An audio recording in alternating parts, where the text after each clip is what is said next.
What is up, everybody? Mr. Percy here. Welcome to Unit 6 on the Modern World. This is kind of part of the unit on the Cold War. Specifically, this unit is on, or this section today is on the proxy wars. And proxy is kind of means essentially like a war that is fought between two countries who don't actually fight each other, if that makes sense. So remember, the Cold War is all about stopping the spread of communism, or in the case of the Soviet Union, spreading communism. So the US is going to fight or influence other countries to stop or limit or halt communism spread. So a lot of this stuff today is where the US and the Soviet Union aren't directly fighting each other, but they're essentially fighting through other countries and influencing other countries and giving them weapons, or maybe even sending in their own military to stop communism from spreading or to help communism to continue to spread. So with that, let's get into some of a little map here. So just a reminder, this is a lot of what we've talked about so far is what's going on in Western Europe during the Cold War, the Iron Curtain and the Soviet satellites, and the US having the Marshall Plan and trying to contain communism by giving countries money, specifically in Western Europe. But what pops up in the 50s, 60s, and 70s are these wars, or US government trying to influence places. So a couple places we're going to highlight here. One is the Korean War. Another is the Vietnam War, as well as Cuba and the Cuban Missile Crisis. But I also just want to point out that there are some other areas that we won't touch on in here. But really, this Cold War influences the entire world. In the 60s through the 80s, the U.S. sends supplies and helps out governments in Latin America, specifically governments that are generally totalitarian and not very nice, but they're anti-communist. So the U.S. government influences these governments through money, through weapons, through military training to help the government stay in power to avoid a communist or a Marxist or a socialist from taking over in Latin America, specifically many Central American countries, Guatemala, El Salvador, Nicaragua. We also are going to support Israel in the Middle East, but we'll get to Israel in a later video, and as well as in Afghanistan. From 1979 through the 1990s, the Soviet Union goes into Afghanistan to try and spread communism into Afghanistan. They are unsuccessful, and we don't send soldiers there ourselves into Afghanistan in the 1979 through the 90s, but we do arm people in there to fight against the Soviet presence. So again, we're going to focus on three areas. The first one I want to focus on is Korea. If you don't know your geography very well, Korea is this little peninsula coming off of China. A little synthesis here. Korea is generally referred to, the nickname for it is a shrimp among whales. They are surrounded by three strong major countries: Russia, China, Japan. They're constantly getting overthrown throughout most of their history. Generally, they were a tributary state to the Chinese, but as the 20th century comes around and Japan gets industrialized, Japan focuses on conquering Korea. In the 1930s through World War II, it's under the control of the Japanese. They actually took it over in 1905, and they fought Russia over it, and they take this over. So in World War II, so remember, the Japanese lose their empire, they lose World War II, and a lot of the territories that Japan had conquered are going to be, they have to figure out what to do. And the US, the Soviet Union, the winners in the war need to figure out what to do with Korea. So the plan is to liberate them from the Japanese, and then they need to rebuild it. And after World War II is over, a decision is made to split Korea in half, create two new countries, similar to Germany, similar to what we're going to see in Vietnam. The North is going to be communist, the South is going to be democratic, and a war is actually fought between the North, which is communist, and the South, which is democratic, called the Korean War, from 1950 to 1953. And this war, the US government is going to send soldiers in to help the South Koreans fight against the North Koreans. The Soviet Union, while they don't send soldiers in to help North Korea, do send weapons, supplies, and money, financial aid, to help North Korea fight against the US. So the US and the Soviet Union, not directly fighting, but the Soviet Union indirectly is sending weapons in to arm North Korea. The war's in the last 3 years. At the end of the war, they create this line right here called the DMZ, or the Demilitarized Zone. It still exists today, and this is a zone that no soldiers are allowed into. It's basically, it stretches across the entire border. It's a couple miles wide. No soldiers, like I said, no soldiers, no military personnel. It's like a buffer zone, an area where we avoid like standing directly on the border with tanks and guns ready to fight. We are technically still at war today with North Korea. North Korea never officially, they signed essentially saying we'll stop fighting for a little bit, and that's been since 1953. In North Korea today, this is the leader since 1950. This is all the same family. So this is Kim Il-sung. He is the leader when the original leader of North Korea. This is Kim Jong-il, and this is Kim Jong-un, grandfather, father, current leader. All of these guys are totalitarian dictators. All of them are in control of their country as totalitarian. It is one of the few places in the world today still that is a totalitarian dictatorship. It is backwards in terms of they are isolated, and we'll talk more about this in class, but it's very much, they call it the hermit kingdom because people really aren't allowed to leave. So kind of old school, what we see like Stalin and Mao do is going to be done still today in North Korea. Just one issue about North Korea today, a little satellite image of Korea. This is the Korean Peninsula. This is South Korea, and this is North Korea. Generally, lights at night symbolize how industrialized your country is. The more lights, the more industrialized you are, because it shows that you have the electricity to provide for people. This is South Korea at night. You can see all the lights. This is near the capital, and you can see it's very lit up. If you look here at North Korea, you can see it's not very lit up, except for this one little dot here, which is the capital, Pyongyang, of North Korea. So this kind of tells you that they are not very industrialized. What they do have is a lot of weapons. They're developing nuclear capabilities. They don't like the South. We have soldiers in the South trying to protect them from the North in case of an invasion. Scary place.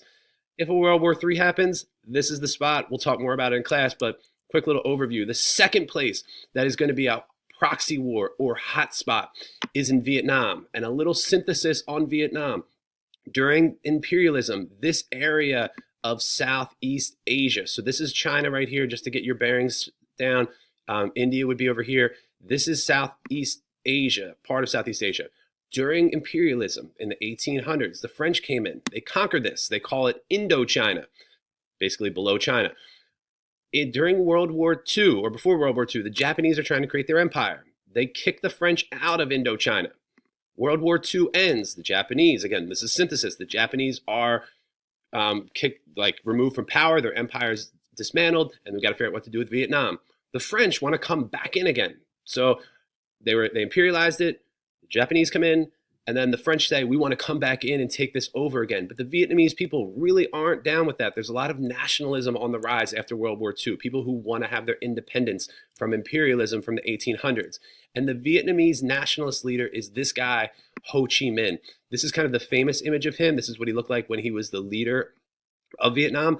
This is him as a young man. He's actually in Paris here. Ho Chi Minh is from Vietnam, but he's Western educated. He actually was educated in France, college educated, very, very smart man.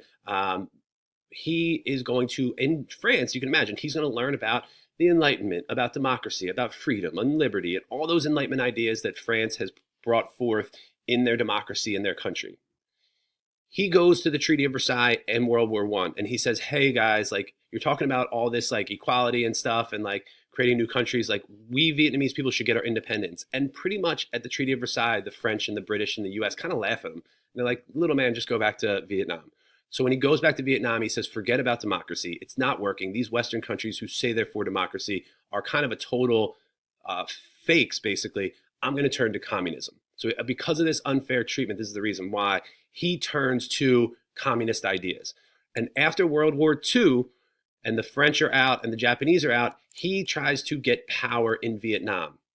And he assists, and his soldiers assist in removing the French officially from Vietnam. And they split Vietnam in half. The Allies do. Theme here, Vietnam split in half. This is actually synthesis. Korea split in half. Germany split in half.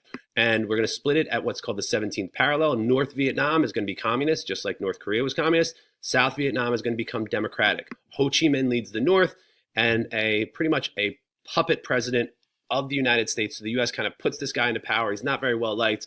We prop him up. We give him money. We give him aid. And no one really likes him. So in Vietnam, the North in the late 50s starts invading the South. And we're scared. We being the United States are scared that all of Vietnam is going to go communist. We believe in a theory called the domino theory, that if any Asian country falls to communism, like lining up dominoes, if one country falls to communism, all the other countries will fall as well. And there's a fear in the United States about this. So we send in soldiers. We being, again, the United States, send in soldiers in the early 60s, and we fight a war against Ho Chi Minh in the North. And this is the Vietnam War. It's over communism. And the Soviet Union, who doesn't send in soldiers officially, does arm Ho Chi Minh with weapons, with money, with military expertise. And although we don't fight directly against the Soviet Union sends in soldiers. So this is why this proxy war. This war lasts, and we'll talk more about it in class, and you'll talk a lot about it in U.S. history, but this war is going to last from the 1960s until 1973 and officially 1975, but our soldiers, U.S. soldiers, pull out in 1973, allowing Vietnam to become unified as a communist country. Ho Chi Minh becomes the leader. Today in Vietnam, the primary city in Vietnam is called Ho Chi Minh City. And this is kind of his phrase from the Vietnam War, Ho Chi Minh: "You can kill 10 of our men for every one we kill of yours. But even at those odds, you will lose and we will win." And he was right. So the U.S. pulls out, and Vietnam officially becomes communist. Some people in Vietnam do protest this, and we see protests for every single war. There's always people who aren't for this war. We see protests in the United States among the hippie generation in the 1960s, the peace, love, and happiness movement. And we also, and here is a Vietnam War protest. This is a Buddhist monk. You can see his face right here. Pardon my Vietnamese pronunciation, but Thick Quang Du. And he is a Buddhist monk. He is actually going to light himself on fire to protest the war in Vietnam. So he takes, and this is in Vietnam, he takes this gasoline, he pours it over himself, he lights himself on fire, killing himself. He's surrounded by these Buddhist monks, and this is the way he protests. This is a very prominent image from the Vietnam War, that someone is willing to light themselves on fire to protest what's going on there. So today, Vietnam is still communist, although it's not a totalitarian dictatorship like we see in North Korea, but there is still some communist elements that are there. Last place, Cuba. This is considered to be Latin America. This is the United States. This is Key West. If you're ever lucky enough to get down to the Florida Keys, I've not been, but Key West to Havana is about 90 miles. And this is Cuba down here. Cuba, a little synthesis on Cuba. And this is a theme here. During imperialism, you get the theme, imperialism. Okay, so during imperialism, the U.S. took control of Cuba after winning the Spanish-American War. They fought a war against the Spanish. The U.S. got the Philippines, got Cuba, got Puerto Rico, and the U.S. kind of essentially take control of Cuba and start influencing Cuba. There's a lot of corruption that goes on, though, because we're influencing corrupt political leaders who the people in Cuba don't necessarily like. So there's a few wealthy people and a lot of poor people. And we, as the United States, are going to use a lot of their resources during imperialism. So sugar is the specific commodity or good that's being produced, and the U.S. is going to use it. So we have these really, really rich people and the poor people. Enter this guy, Fidel Castro. He's a communist leader. He is going to lead a revolution in 1959 to get rid of the corrupt U.S.-backed government, a guy named Batista. And Castro, is going to be fully supported by the USSR. We, the United States, get terrified. This is the height of the Cold War, duck and cover, nuclear bombs. Oh my God, we're all going to die. And we're scared that Cuba is going communist is going to influence us and turn us communist.